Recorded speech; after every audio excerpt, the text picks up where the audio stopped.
You should pick that fat, juicy cigarette butt from the tray, light it up, and smoke the living shit out of it. Who knows what you are? A monster, a murderer, the gnome of Jeroma? You feel like a smoker, especially when you look at that juicy, succulent, seductive cigarette stub, still smoldering deliciously. How very astute of you. This renders it ineffectual.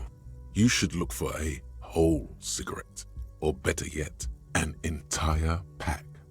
Strike that, a carton.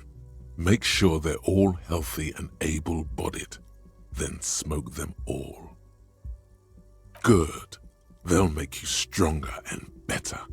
You're too old to be cool now, but find cigarettes, smoke them, blam. Instantly a cool renegade man, a mystical red dragon with smoke rising from his nostrils. Plus, smoking them gives massive bonuses.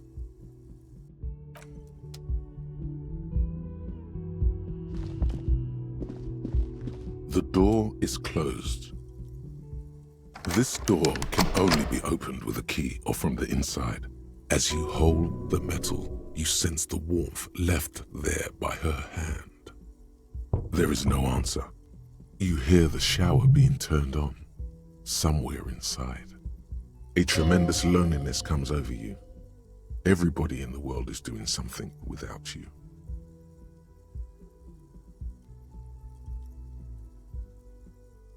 The door does not care.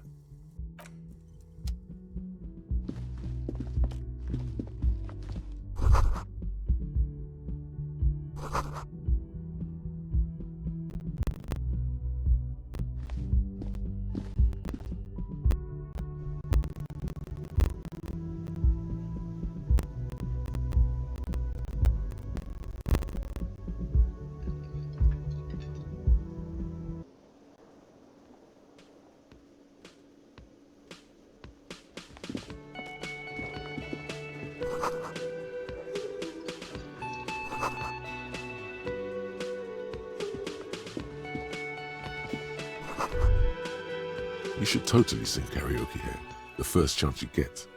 Your emotions need to be expressed. People need to know your vast, oceanic soul. Of course, at this point, precise measurements of your soul can only be performed from the outside. It needs to be heard. Through a PA system. By other people. Whether they like it or not. Ram it up their ears, says your adrenaline gland. Violently express yourself. You should sing the sad small church song from that tape you found. Thought it was obvious.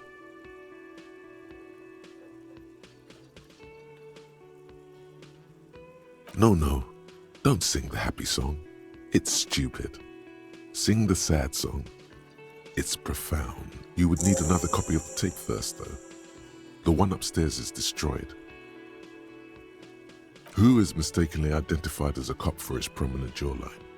Yes, sounds likely. You should probably go on stage and pose for a moment when you're done with this thought. See if it works.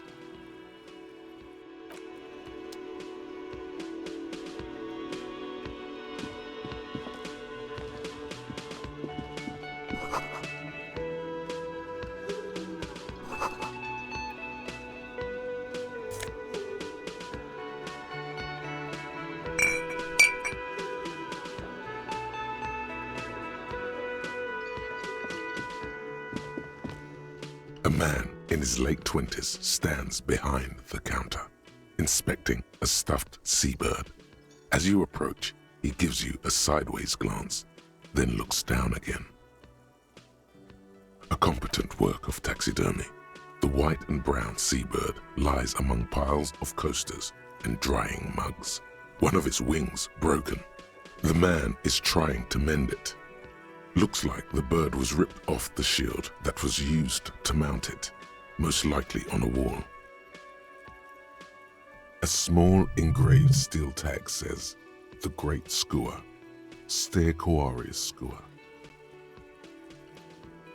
Look, your buddy is over there. Why don't you go and talk to him, okay? He pretends not to hear you, concentrating on the bird instead. No, I'm not the bartender. I'm the cafeteria manager. He's very animated all of a sudden. This seems like a touchy subject. That period of my life is over. Not everyone who stands behind a counter is a bartender, okay? I'm the cafeteria manager. I have 3 cafeterias to manage. 3. Sylvie tends the bar here, not me. I'm only standing in. She just, you know...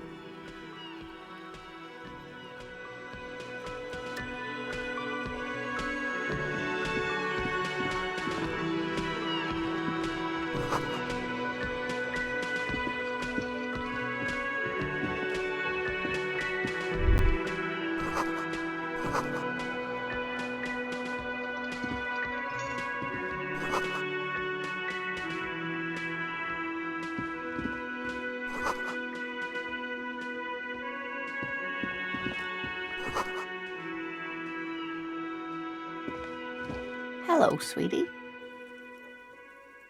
You shouldn't keep your colleague waiting.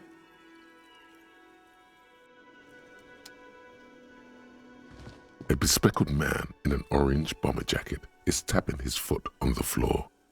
Looks like he's waiting for someone. As you approach, he narrows his eyes and extends his hand in greeting.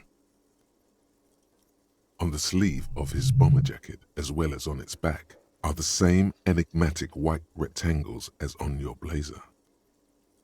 Hello, I'm Kim Kitsuragi, Lieutenant, Precinct 57.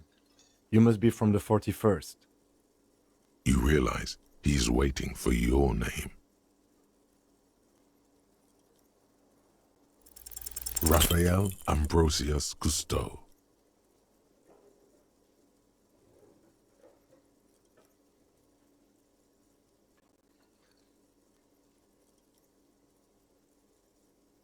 No, it's not. Raphael Ambrosius Cousteau is one classy name for one classy cop. Say it. Yes, well. It looks like we had a little scheduling error on Sunday. Saturday too, actually. Have you had time to talk to the manager here?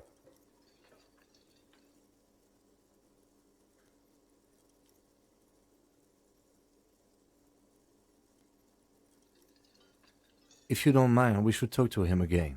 Ask him for a rundown of the area, now that I'm here as well. I understand the scene is out back, right? It also wouldn't hurt to assure him the police are finally here. In full force, I mean. Have you mapped out the initial interviews? Good. But even if you haven't, we'll have time for that after we take a look at the coroner's case. Have you removed the dead body from the tree?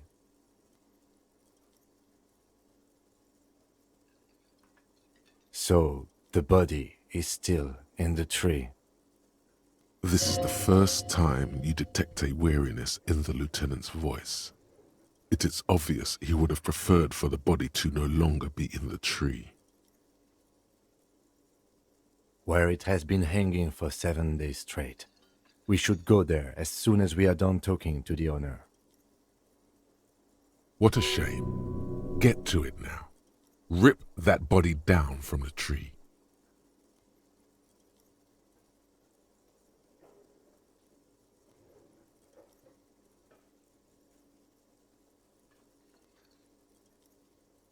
After it's been up in a tree for that long, any kind of ripping is inadvisable. Delicate goods, filled with stinking horrors. After you, officer. If you're about to embark on an investigation, shouldn't you have a badge? You mean you don't have a badge? Oh, if you didn't have your badge, then that would be very bad. you would need to report it on my shortwave. But since you do have it, we can go straight to the task at hand. Lieutenant Kitsuragi is now in your party. You can talk to him whenever by interacting with him. Yes?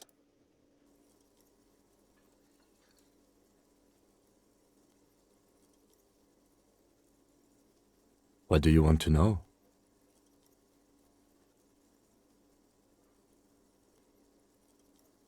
I'm afraid you and I are pawns in a pissing competition. You don't know? I assumed you were in on it.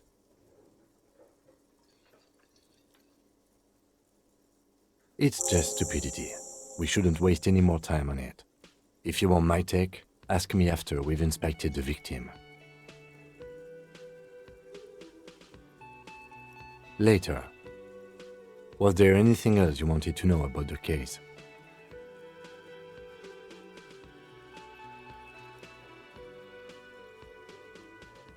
No, it's not a particularly mysterious case.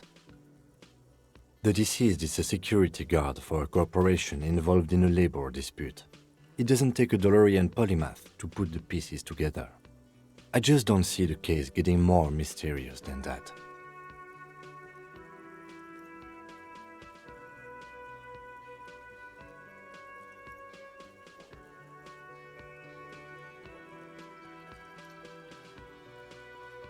There was some interest in this case at my station, but not for the reasons you have in mind. You seem to wish there was a... Cut this boring stuff off immediately. You know what this case is about.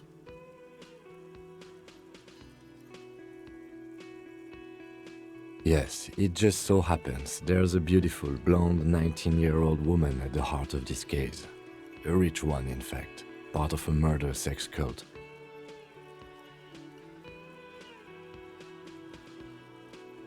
No, not really. Was there anything else? He's basically challenging you to sex it up with some lurid twist. Don't get right into it. Sit on it a bit. Then hit him with it. Maybe you can tell me what you do know to help me narrow it down a bit. Do you want me to brief you? 3 days ago, the RCM Emergencies Desk received a report about a security guard who was found hanged in Martinez. An anonymous caller said there was a dead body behind the Whirling in Rags hostel cafeteria. The cadaver had been there for 4 days. No one had come to investigate. During that time, the victim had been stripped of his belongings. The caller did not identify him, but used the word lynching. There is an ongoing labor dispute between the local dock workers and the logistics company Wild Pines. I was told we should approach the death as part of this dispute.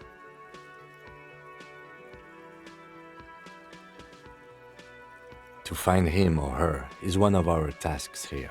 For now, all we know is that the tone was muffled using a device of some sort. The desk could identify neither the caller's age nor sex. There's a strong prejudice against involving the RCM in what's seen as union matters. The dock workers' union is the de facto police in Martinez. Now it appears they've started executing too. We cannot allow that.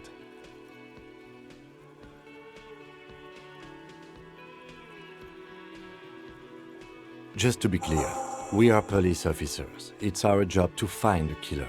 That's the case. Uncover and arrest the killer. Good.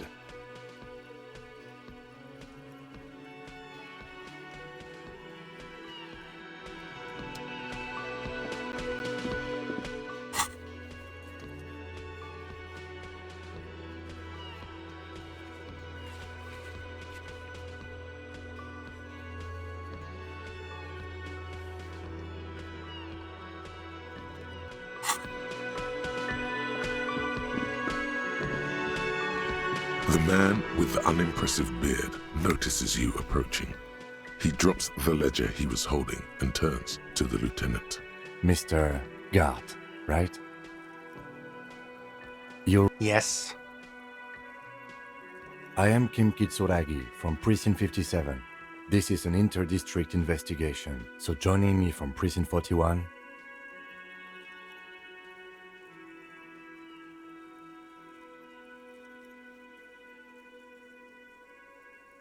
Right.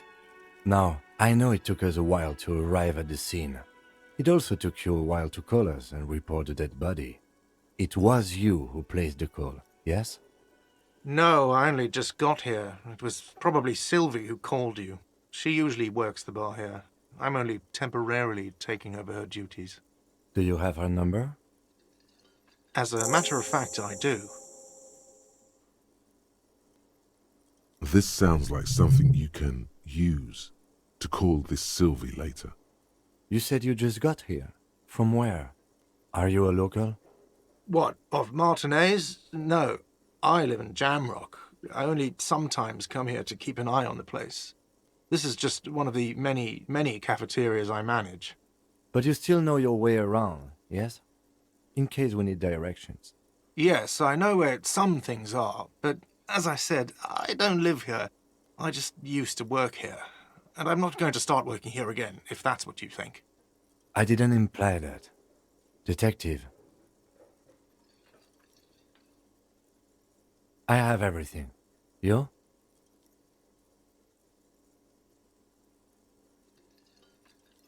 Yes, yes, he means, do you have questions for me, like a police officer would? She went away because none of your business. Oh my God, what is your obsession with this Sylvie person? Get over it. Let's go. Not so fast. You owe me 130 real.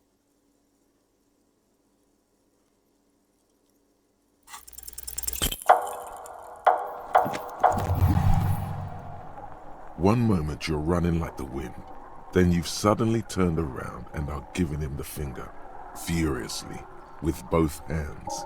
Why?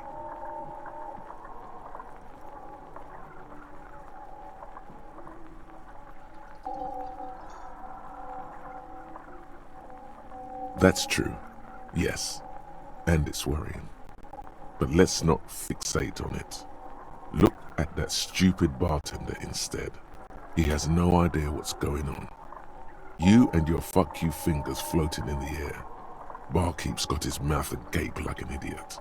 You showed him. Watch out!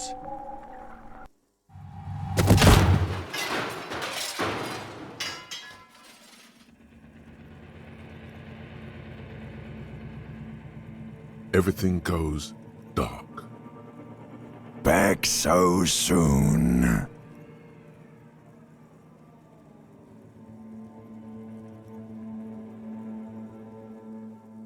Those are mysteries of the spinal cord. The spinal cord has yet to reveal itself to you. Its mysteries are unholy mysteries. If it comes off like that, it's because it is. And you are. I was wrong to let you go. I should have kept you here. Is it bright where you are? Is it terrifying? Have you felt the love? That is too bad. We all need a little love. Are you okay? No, you have sustained a trauma to your lower neck. In addition, you have strained your left trapezius muscle. Pain surges down your back when you move. The chair took the brunt of it. Don't worry. Are you sure, ma'am? Yes, yes. Check on him. Sir, I didn't mean for this to happen. I'm sorry. This has always been a cop-friendly place. The drinks are on the house, okay? There were a lot of drinks on the tab. I still have to charge you for 3 nights and the broken window, though. That's 100 square. With your back against a cold mosaic floor, you feel the pain recede. You just need to get up and dust yourself off. Don't thank me yet. You still owe me 100 real. If you don't have it by tonight, I just can't let you up there. And for God's sake, watch out for yourself.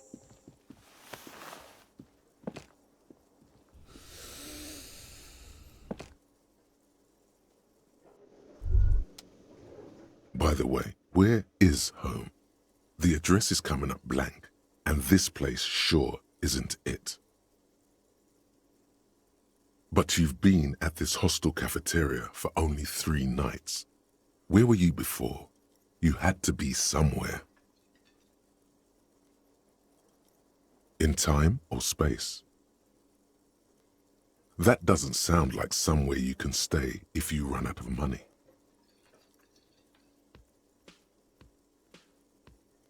You can try. Run some addresses in your head when you get the time. Maybe a street or an apartment will appear.